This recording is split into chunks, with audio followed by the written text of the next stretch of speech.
This was another one of those trips that almost never was. Busy schedules, some minor storm damage, and a last-minute toilet failure had all conspired to delay my launch. I left anyway. Not only for all the times I hadn't, but also for all the times I still did.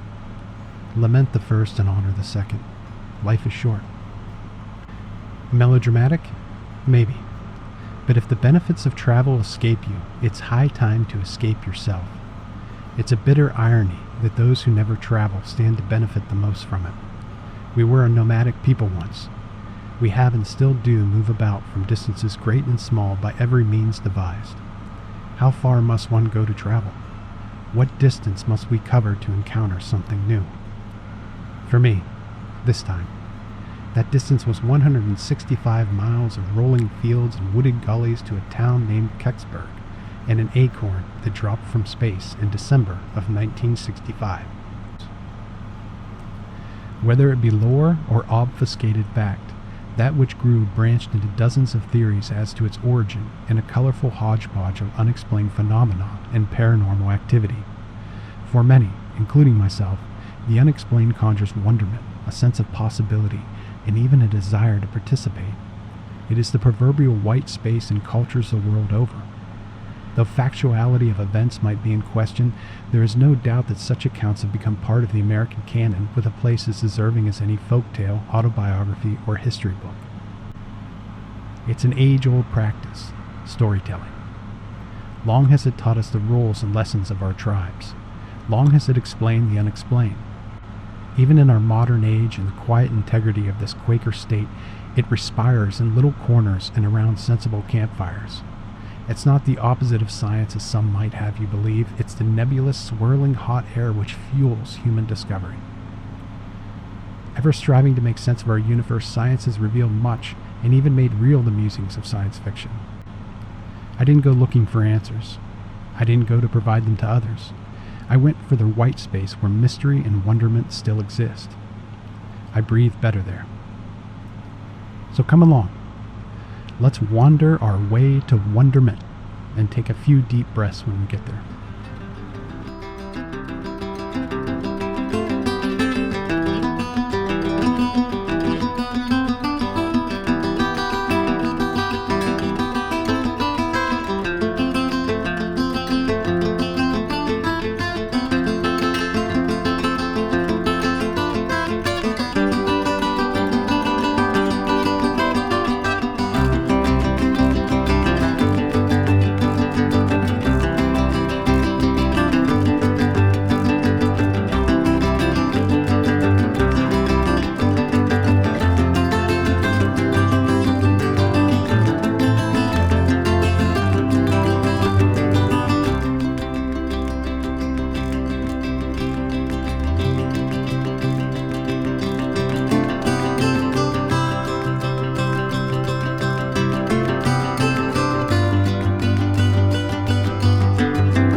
The eyegasm that you're currently experiencing is courtesy of a new GoPro.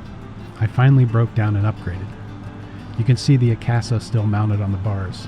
The mix of budget and professional equipment really contrasts the two devices. The Acaso is worse in nearly every aspect, save for that it never overheats. Its battery lasts 3 times as long, and it's much smaller and lighter. You can compete in the world of social media with a GoPro, but the Acaso EK7000 never misses a beat. The former might be a more reliable dash cam, but the artist in me loves the GoPro. Neither, however, performs very well in low light. I'll discover this later on in the trip.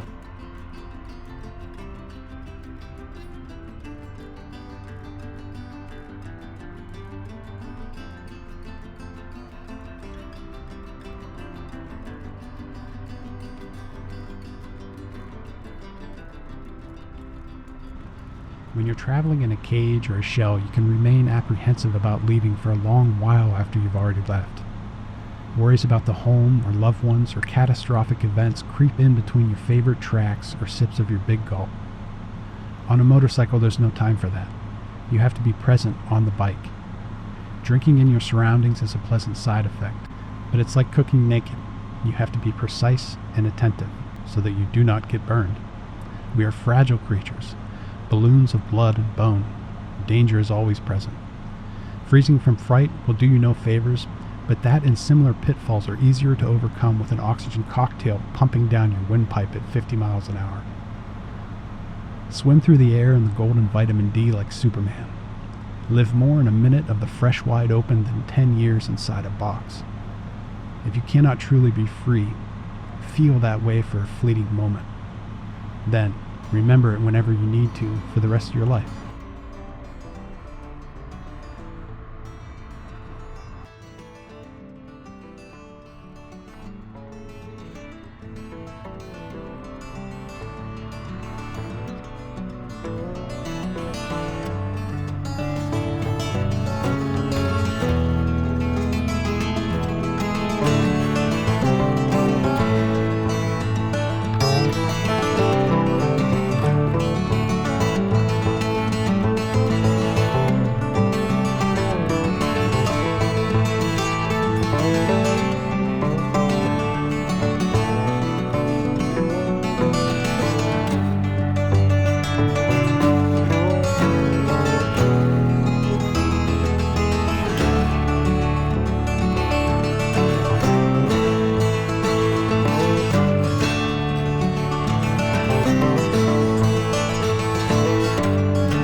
Alright, I made it. Better late than never.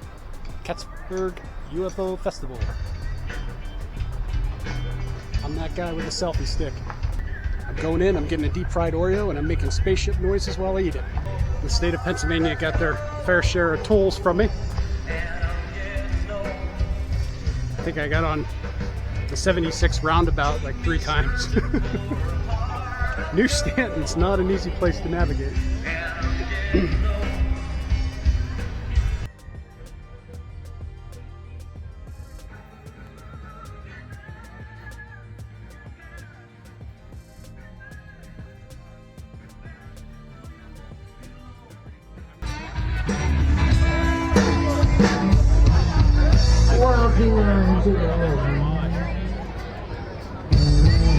But I wanna know myself.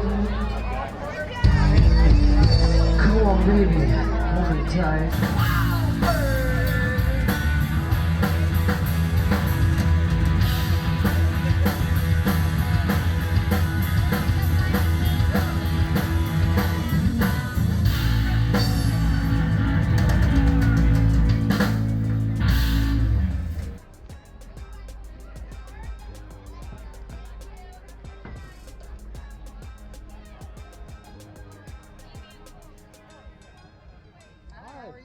Good, how are you?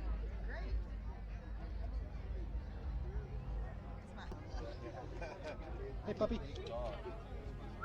Yeah, Jeremy's one of a kind. He's a Chihuahua, right? Hey, hey, oh wow, look at you. Thank you.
Alright, it's off to camp. That was pretty cool. Good people, pretty neat event, lots of UFO attire, good food.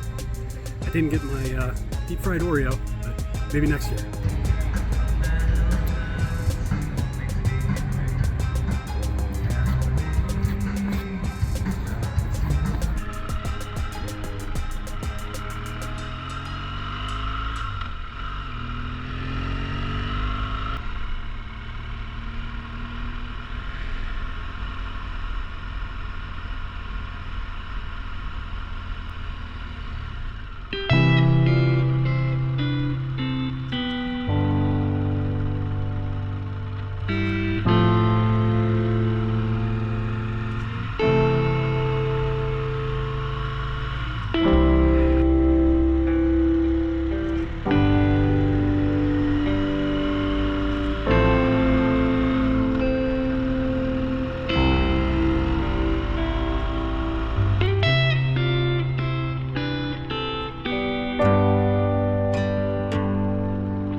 Gentle campfire. We have the hammock set up. Just gonna stake down the tarp, and the fire's going.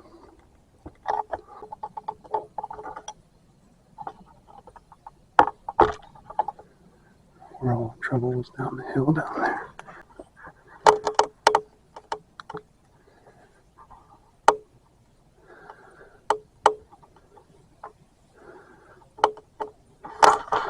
What was that? Fox, maybe? It's a dog.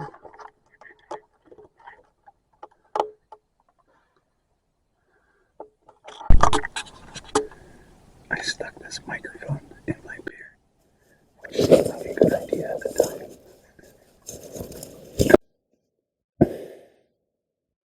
Okay. I had planned to stay up pretty late and look for Bigfoot or UFO because we're at the Chestnut Ridge. It's supposed to be like a UFO paranormal hotspot, but I'm pretty tired, so I think I'm going to turn in for the night. But I'll see you tomorrow morning. Give you a quick look of accommodations here.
Good morning.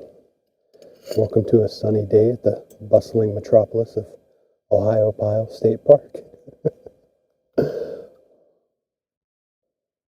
I arrived very late, so it was dark when I set up, but it's very beautiful here. I captured what I think was a fox or a coyote. It could have been a camper's dog, but I'm not sure. But with that infrared camera, I heard some bustling, and I panned to the left, and I just caught a four-legged dog-like creature skedaddling out of here. It was either a very big fox or a small coyote, but that was kind of cool. And a lot of deer snorting, a lot of huffing. I'm not sure if that was other campers or actual bears. But a lot of people hiking up and down the hill. I didn't realize it was on the side of a mountain. But my last experience with Ohiopyle went something like this. Ah! Ah! As I went hurling down the rapids without a raft. We didn't see the camping side of it, and it's been a very long time since I've been here, probably 20 years. I was a kid when we were here last, probably actually more than 20 years. Probably 25, yeah, about 25 years, give or take a few years. But yeah, it is beautiful here. Even on the ride into the park, I could tell that it's going to be a beautiful ride out. The GoPro overheated on me yesterday. I got lost a couple times on my way to Kecksburg, which was a neat experience. I think everyone had the same idea, was no one will be at these hike to sites. But when I pulled in, the parking lot was full. I actually had to park up on a sidewalk a little bit, so there's nowhere to put the bike.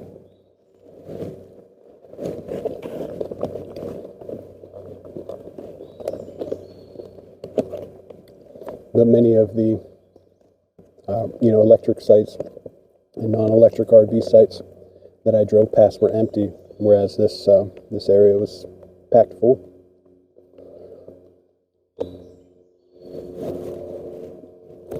There's a little irony there.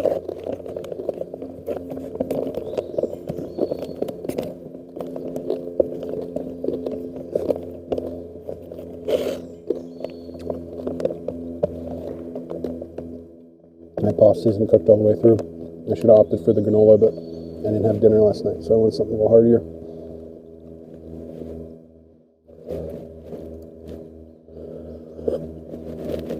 I never had that happen to me before, but this stove, when I was pulling it out of the bag, the MSR stove, it came apart on me. I had to reassemble it. It was the first time that's ever happened in years. 10 years? Going on 10 years now.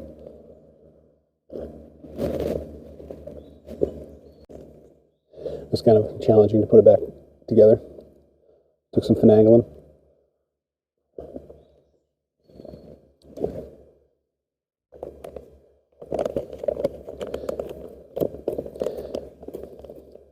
I probably won't film teardown, so I'll see you when I'm back on the road.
Low on fuel, I pulled over to dump my MSR fuel bottle into the tank.